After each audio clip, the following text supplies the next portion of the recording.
Good afternoon. What an exciting time to be here in New York and really influencing the future of marketing. I couldn't be more thrilled to share the stage with Amy and Whitney. I'll introduce them here in a minute.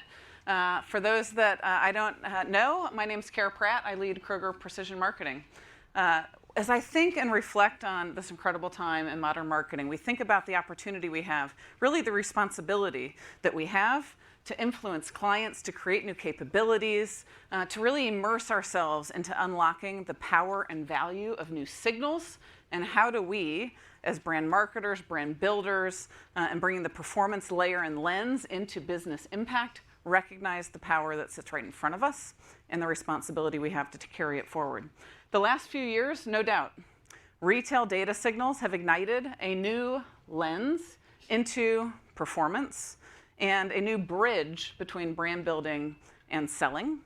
It's an exciting time, it's a complicated time, and it's something that I think we all are privileged in really kind of fueling the future through.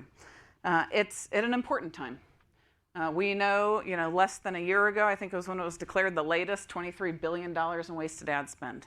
We know the new attention detail that's coming in into what I would say is just a more modern vanity metric. Attention data, we are yet to see in all of our analytics correlating to sales impact. Yes, there's a correlation to viewability. Yes, there's a correlation to click-through rate. But no, there is not a correlation that we found in any of the testing into actual performance and business impact. As we think about what that means, at a time when organizations and their designs are evolving, at a time where investments are getting scrutinized, this is our moment to really help this whole industry push forward in the right way. Amy, Whitney, thanks for joining. Amy Lanzi is the Chief Executive Officer at Digitas North America. Previous to this role, she was the Chief Operating Officer of Publicis Commerce. Amy has always come forward with this incredible energy around how we bridge together the creative aspects of media and data and technology all through one, and we're thrilled to have you join us here. Thanks for having me. And Whitney. Whitney is the Vice President of Client Services at The Trade Desk. Whitney has responsibility for global advertising as well as other strategic initiatives, and previous to The Trade Desk, worked at Digitas. So the energy and connection on this stage is going to be incredible. Thank you both for joining and sharing your wisdom. We are going to hop right in to the core question, which really anchors on, have marketers really leaned into performance in a way that has kind of taken away the intensity and the focus on brand building efforts? Or is this the moment that is most critical to really elevate and expose a new lens into marketing? And we're going to drive a different level of accountability today that we can take forward. So the base question at hand, and then nobody leave because we're going to keep going, but the base question at hand and why this incredible community is here is to get your perspectives, and Amy, we'll start with you, but get your perspectives on, do branding and performance need to be at odds with one another? Do they have to be these opposite forces? I do not think they need to be opposite forces. I think they work together. I look at everything through the lens of, for example, my 10-year-old. He couldn't sort the difference between brand and performance. He's always thinking about the things that he likes, and if he wants them, he can buy them. And I think we have, in the industry, has created a pretty interesting dynamic of what we defined as brand and what we defined as performance. But to me, consumers live in a very blurred world, moving from discovery to purchase to buying.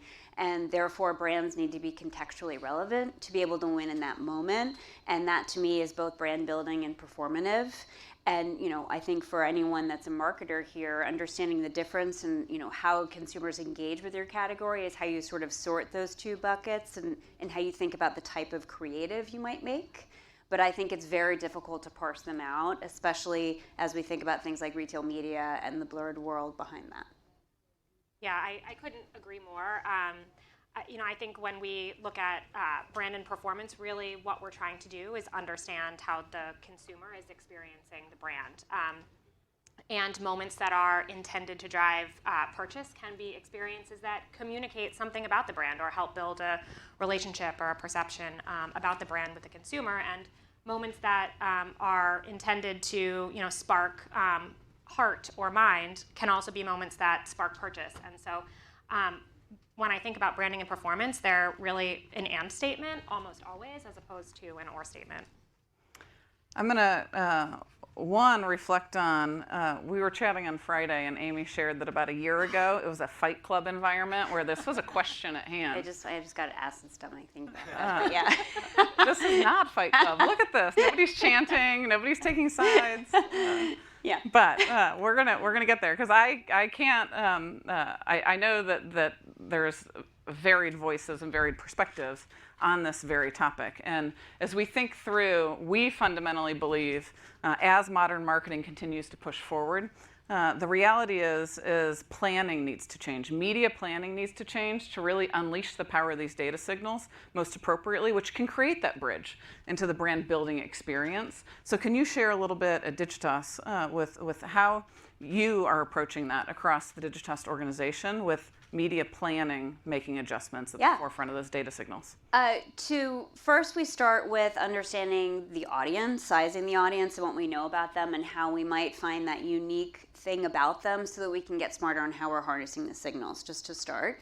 But then I think it's important from a planning perspective to think of all media as media, and thinking of retail media as part of new media, and making sure that you're not biased when you're making your media investment choices, and really focusing on what you know about the audience, what you believe, and how they're behaving, and then really setting that up through comms planning, but not necessarily wanting to use more traditional upper funnel, lower funnel. It's more about owning the category, understanding how you're going to win, and how you're going to be relevant in the moment to consumers. So it's a mixture of art and science, but it's also thinking about all the channels in a more equal way, versus wanting to sort of invest in a certain part of more traditional media opportunities. I love that, because in absence of collecting all that intelligence and having that feed the entire plan, there's going to be fragmentation and less efficacy, essentially, of every dollar invested. So again, starting at the outset, making sure the media plan is baked, audience first, channel agnostic, science driven is a mantra that we drive across how we're thinking about unleashing our capabilities, and how that then gets consumed by incredible talent in this industry is really a special, powerful thing. Whitney, as you think through the lens of Trade Desk, and you think about kind of democratizing the access to these different assets responsibly in the right way, these new data signals are creating new moments for many industries. Completely. So can you talk about the utility and adoption and engagement and interest outside of traditional consumer packaged goods and into all the different industry verticals, and what you're seeing from your clients, in many cases our mutual clients, on the utility of these signals? Yeah, I mean, I think like at its core, what retail data signals really are a person and a collection of their purchase behaviors. And we know that purchase behaviors in a grocery space can be, or another retail space can be, so indicative of the things that are happening in the rest of somebody's life. And so what we're seeing are a lot of brands who want to leverage retail data signals in order to paint the picture of what consumers are doing outside of the lens of what they can see about their own brand, and how the consumers engage with their own brand, so that they're able to get a more complete picture of what a consumer is doing or prioritizing, or how they're spending their time, or what's important to them. And then they're also able to activate against that in a really data-driven way. And so we see a lot of brands bringing their first-party data into the platform, and then using that in conjunction with retail data signals and other third-party data signals, and leveraging that in planning tools that look at connected television or audio, touch points that could be typically thought of as branding, or touch points lower funnel that could be typically thought of as lower funnel that are more display oriented. So we're seeing brands use retail data signals really to paint that full picture of what the consumer is doing, and finding moments where they can intercept to add value to their lives. Any builds, Amy, with the whole roster? I just think that what people put in their basket is wild. I mean, it's just like, if you have a good basket analysis of your audience is pretty amazing, and tells you a lot about them. Well, when someone goes into a C-store, what they buy is interesting. We were doing a pitch and looking, when people go into the drug class of trade, they're buying lipstick and they're buying toilet paper. And so it gives you, just me saying these things gives you a lot more of an understanding of how you're going to motivate someone, how you're going to win in that moment, how you can be, that lipstick is a surprise and delight in a drugstore shopping occasion. And then, of course, then it leads to like, how do I invest to find them in the places that make sense? But if you haven't done a good old basket analysis, pretty wild, and it kind of blows your mind, and it sort of tells you everything that you need to know. And it is a static moment in time, but it is very telegraphic. So just listening to you talk about it it's clear that also helps you figure out, okay, wow, this person, gee, they might be buying a bigger car because they're moving from a certain diaper size into toddlers, or we're seeing that they're now buying something for potentially another baby in the household. Like, these are critical signals that are a much better way for you to really invest in terms of some of the other opportunities you might be looking at from a data signal. Yeah, and I think what's so powerful about that too is it enables you to be so much more preemptive about how you engage consumers. And we just ran a really interesting piece of research that was focused on omni-channel, but I think some of the principles apply. And it looked at when you run an omni-channel campaign, there's a lot more intent that's driven with a lower cognitive load for the consumer. And what that makes me think of with retail data signals as well, or any signals that you can use to preempt what your consumer is going to need, you can drive more impact with a lower cognitive load, and that is a better experience for the consumer. And that's what ultimately will connect a consumer with a brand, is when they have a good experience with you. And so I think that's another thing that we're starting to really see is brands trying to think about how they can use frequency and how they can use data signals in order to, in media, deliver the type of experience that they want for the consumer and not overwhelm them or not overload them. Those are awesome examples in real life, right? With how we bring brands forward, connect with customers, ultimately convert in the right way, and responsibly invest these dollars. Let's talk about advertising objectives and get into the KPIs, the brand building KPIs, the performance KPIs. A lot of times in these campaigns, they can be too narrowly focused to have material impact, or too broad with the expectations of what good looks like on the other side from the actual advertiser and the investor. I would love for both of you to talk about how you, both from a trade desk perspective, from an agency perspective, so we got ad tech, we got agency, and the whole run of incredible disciplined talent within your organizations. How are your teams talking to advertisers today about campaign objectives, bridging brand building and performance? I can start. To me, it's a balanced scorecard. This is a little bit of my commerce background, where if it didn't sell something, it didn't work. And I know that we like saying, I know that we're all talking about brand building, we're at Ad Week, but it is very important that we are thinking about how you're defining success. And to me, success is sales, so that's important. But for the most part, and you know this, you built the DNA practice at Digitas, a little plug there, is really about a well-rounded scorecard that's balanced across what I would call short-term and long-term KPIs. But to me, the most important part of that is that the organization you're working with is all using the same set of KPIs and the same set of data that feeds said KPIs.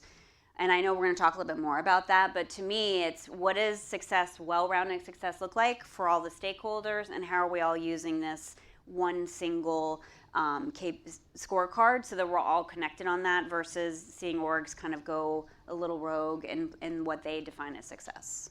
Yeah, I think in so many cases at the end of the day, campaigns or investment ends up getting measured to sales, whether it be through a media mix model or another solution. But that typically is where the end measurement lives. And so what we always encourage is, let's just start with the business outcome. What is it that we're being tasked with trying to deliver, and how can we get the closest true business measure attached to this campaign that's not a proxy? And you called some of these out in the beginning, and I was sort of smiling as you were calling them out. But I think where we see the most success is when we can say, hey, the stakeholders in the organization, like, really what they want to do is move product on shelves, whether it's somebody who is in more of a retail role or in someone in more of a branding role. At the end of the day, that tends to be the goal. And so when we can, and we see this, and we're starting to see clients do this well, when everyone can really rally around what the end objective is and sort of work backwards into what data signals are best to achieve that, then we can center around what we're trying to actually do. And of course, there are short-term outcomes that might be, leading indicators or something that could be optimized to in real time, whether it be around reach or whether it be around the quality of the reach that you're delivering. But at the end of the day, what we always encourage is, like, let's land on the KPI that the business is looking for. And one more thing too. Yeah, I go, think one thing please. that's really important that we're starting to see more of from our clients and we're talking to them about is the role of lifetime customer value. And this is a way to nicely sort where we started around brand and performance. Because for certain categories, you want to win every time. So the recruit and retain conversation is really interesting. So how much are you willing to invest and spend to win the first time versus I want my 10-year-old to pick this brand and love it forever? That's a different model, to your point, that I think allows organizations to really think about, is this the right investment? Do we have the right mix? Do we have the right operating model to be able to make sure that we're always relevant to this person so that they're loyal to us? I think that's an interesting part of the conversation now, especially as we're hearing much more about CRM and loyalty and how those worlds work together. And I would build on I would build on that with we do see that a lot of our most sophisticated marketers are using a combination of retail data signals and first-party data to figure out who am I willing to invest more in to recruit, and who do I consider somebody that I need to invest a little less in perhaps to retain or maintain. And rather than thinking about performance or branding as kind of one monolith, we're using retail data segments and retail data signals to try to figure out, who am I willing to invest more in, and what does that look like? And that's where we're seeing a lot of success. And data is becoming this increasingly commoditized asset. Now, I say that in a way in recognition that not all data is created equal by any stretch. And it really is around the longevity of data, the history, the cleanliness of that data, structured data and unstructured data, and how we bring all these things forward to really create not new measures per se, but being able to identify primary and secondary KPIs that are coming on the heels of different behavioral intelligence. And I love where you both were going through kind of that commentary and recognition of efficiency and effectiveness can coexist. Like, what is the job to be done at any given time with any given audience cohort? And that's where it comes back to the planning side of making sure you will have to invest more to get net new households into the brand and then hold on to them over time versus hope. And working through the mix of audience and channel and the touch points that brands have to bring forward in a world where mixed models cannot be what this industry holds on to for the next decade of anchoring into a CFO's plan that feeds a marketer's position that then drives into brands. Like, we have got to get smarter. We have the tools in our toolbox, and as we look at what is going to be challenged in MTA, and we think about other kind of unified views into performance, like, this is our opportunity to really take advantage of these data signals, a collection of data signals, not any one, but a collection of signals to really understand the power and performance. Let's shift gears a bit into what influences decisions and get into organizational design and get into incentive structures. Whether we like it or not, at the heart of influencing behavior is org design and incentives. I would love for both of you to share what you've seen in either really productive org design structures and incentive structures or really catastrophic, either in the buy side or in the agency ecosystem. Would love your perspective there, because you guys can cast a wide net into understanding the changes that have been taking shape over time. So let's go here. Okay. Do you want to? Don't get yourselves in trouble. Yeah. But let's go here. Yeah, I think where we see the greatest success is when the priority is two things. Thing one is, like, what is the main goal of the brand at the end of the day? And as I mentioned before, it's typically to move the product and to sell more of the product. And then the second thing that's at the core of the decision is, what does the customer journey look like for this product or my brand? And how would I go to market if I wanted to reflect the customer journey and not necessarily worry about where my budgets were coming from and what my KPIs looked like last year?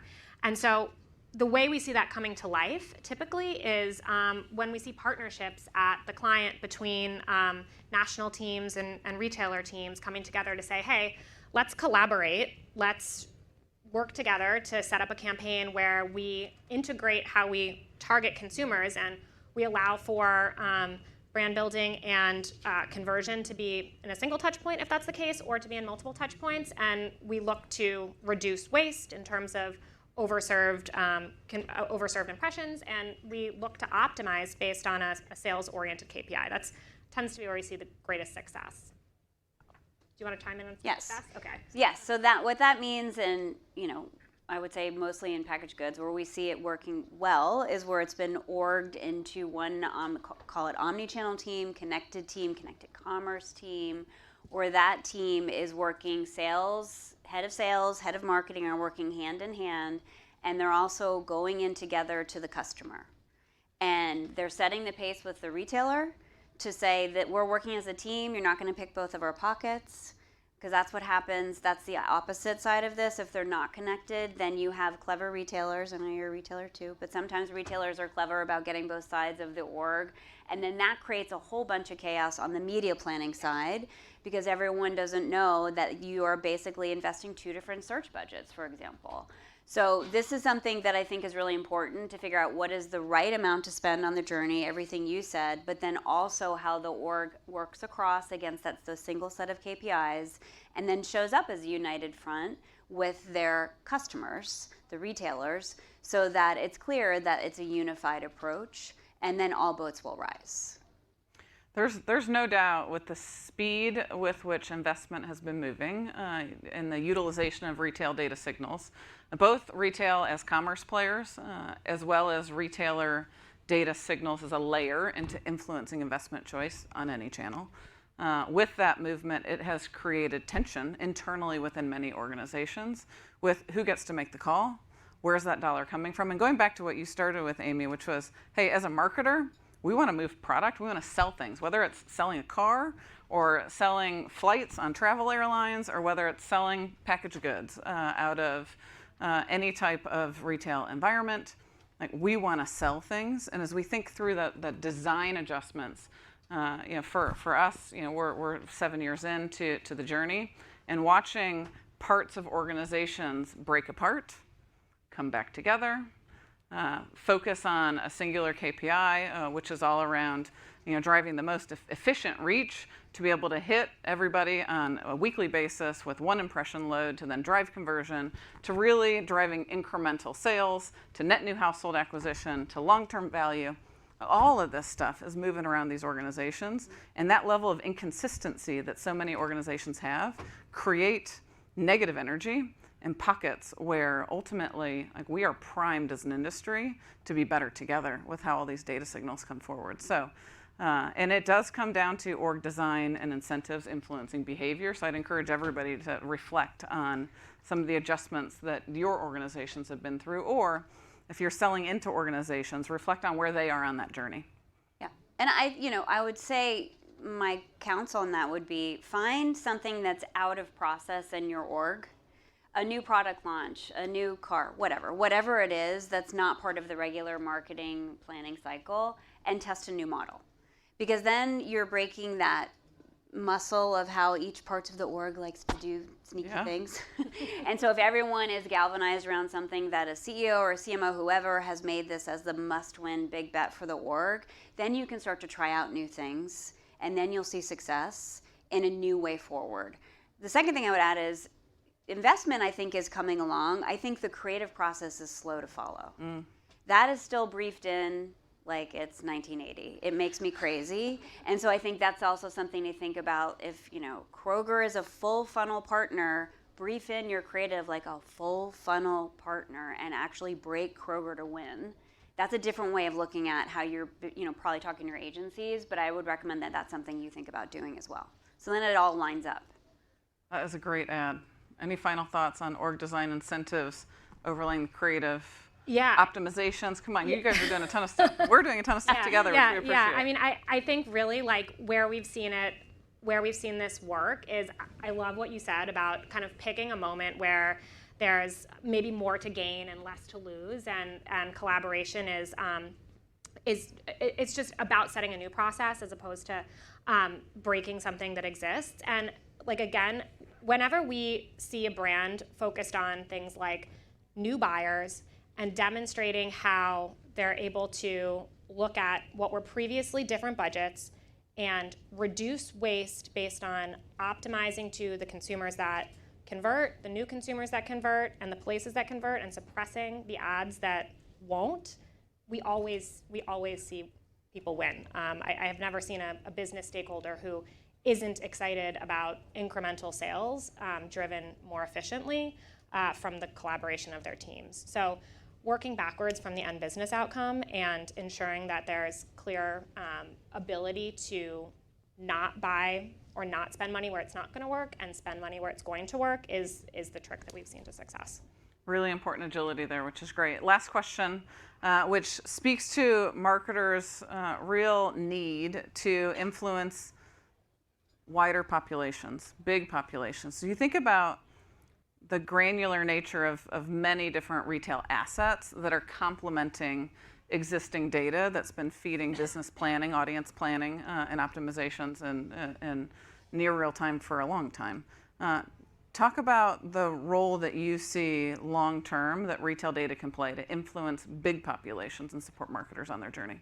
I mean, for me, like, retail data is big. It's just big and precise and accurate. And I think for a long time, and there are still many good use cases for more model data sources, but when I think about trying to influence consumers to take the actions that we want them to take, precise data at scale is a huge unlock to understanding where to spend dollars, how many dollars to spend, what message we want to produce. And again, like, I love your point about creative, because I think we generally do see much stronger performance when there's customized assets based on what it is that a particular population, we believe a particular population needs. And I think about myself, like, I'm a busy mom with 2 very little kids who has a demanding job. Like, I need the information super fast, and I need to have it tailored to what's going on in my life versus what's going on in someone else's life.